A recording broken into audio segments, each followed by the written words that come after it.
कहते हैं परिवार में एक की गलती की सजा पूरे परिवार को भुगतनी पड़ती है। शायद रमन के साथ भी यही हो रहा है।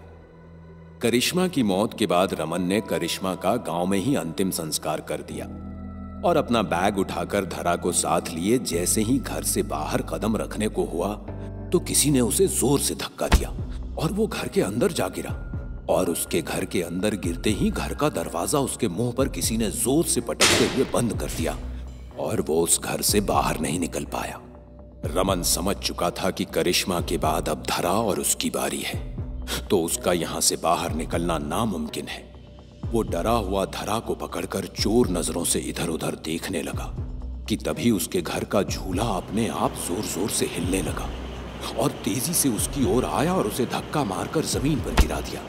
वो जैसे ही उठकर खड़ा हुआ तो फिर वही झूला तेजी से उसकी ओर आया और उसे धक्का मारकर फिर से गिरा दिया और फिर अचानक वो झूला हवा से भी तेजी से उसकी ओर आया और टूटकर जोर से उसके ऊपर गिरा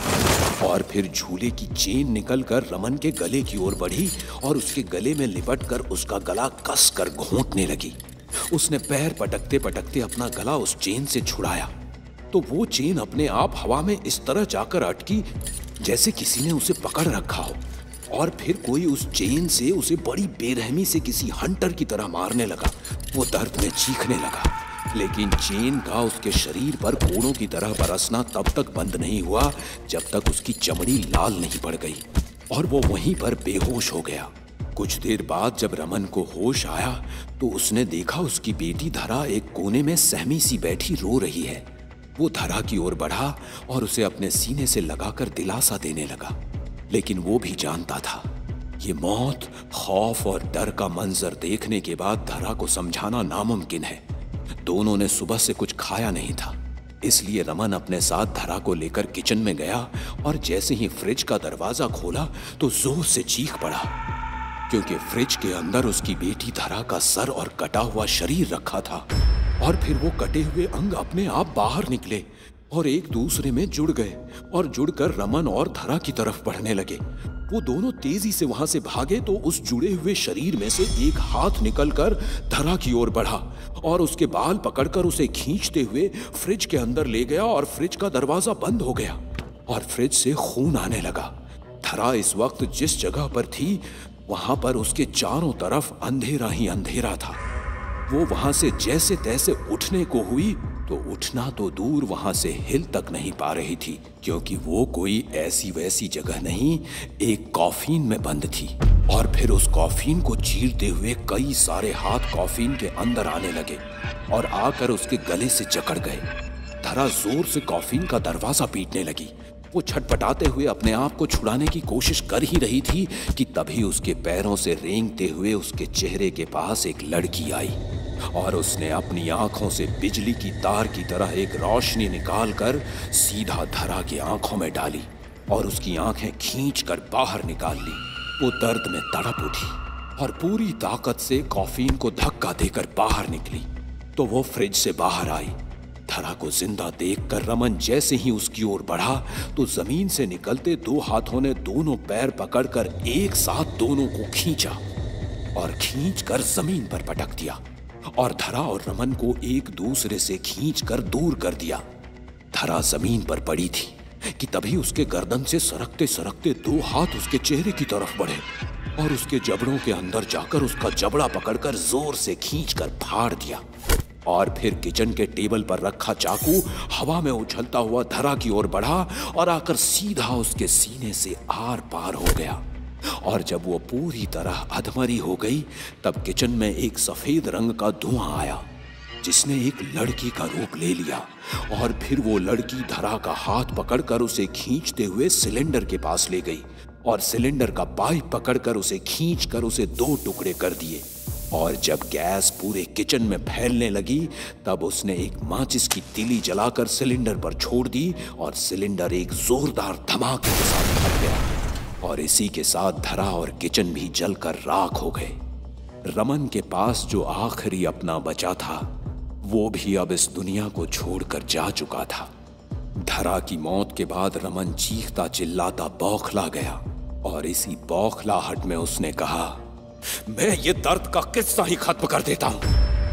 ये कहकर उसने घर में टंगी एक बंदूक उठाई और अपनी तरफ निशाना लगाकर जैसे ही ट्रिगर दबाने को हुआ तो ट्रिगर पर रखी उसकी उंगली अपने आप पीछे की तरफ मुड़ने लगी और इस तरह मुड़ी कि उसकी उंगली की हड्डी बाहर निकल आई और बंदूक उसके हाथ से जमीन पर गिर पड़ी और वो जोर से चीखने लगा और इसी के साथ उसके कानों में एक आवाज गूंजी, इतनी आसान मौत नहीं मिलेगी तुम्हें भैया। ये कहकर अचानक उसके सामने एक लड़की आई और फिर उसने रमन को सामने से इतनी जोर से धक्का दिया कि वो सीधा जाकर एक कुर्सी पर गिरा और उसके कुर्सी पर गिरते ही वो लड़की हवा से भी तेजी से उसकी ओर बढ़ी और उसको कुर्सी से बांध दिया और फिर हवा में उड़ती हुई एक बंदूक उसकी ओर बढ़ी और उसके पैर के पंजे पर निशाना साधते हुए बंदूक का ट्रिगर दबा और गोली उसके पैर के पंजे को चीरती हुई आर पार हो गई और उसके पंजे का चिथड़ा चिथड़ा हो गया। फिर उसने उसके दूसरे पैर के पंजे पर निशाना लगाया और पलक झपकते ही दूसरा पंजा भी चिथड़े चिथड़े हो गया। वो दर्द में झल्ला उठा और चीखते हुए कहने लगा, महिमा, क्यों मुझे यूं तड़पा रही हो? तुम्हारी मौत तुम्हारी जिद की वजह से हुई थी। क्या करता मैं? तुमने कोई रास्ता ही नहीं छोड़ा था। क्या मुंह दिखाते बाबूजी गांव वालों को जात बिरादरी में नाक काट दी थी तूने। शादी के पहले मां बनने वाली थी तू और एक ऐसे लड़के से शादी करना चाह रही थी जिसकी जात धर्म का अपने से कोई मेल ही नहीं था और ऊपर से तरुण भी तुझे सपोर्ट कर रहा था कि आज के जमाने में ऐसा चलता है। इसलिए मैंने तरुण के दिमाग में ये बात डाली कि ये सब शाप वगैरह कुछ नहीं होता और वो मेरी बातों में आ गया और उसने तेरी राखी बांधने वाली इच्छा पूरी की जिससे वो शाप जाग जाए और तुम्हारी मौत हो जाए और बाकी परिवार को तो मैंने बचा ही लिया और फिर मैंने तेरे उस आशिक के सर में बंदूक की सारी गोलियां उतार दी और उसे भी मार दिया। तरुण को छोड़कर सब यही चाहते थे। रमन के ये कहते ही महिमा गुस्से से चिल्ला उठी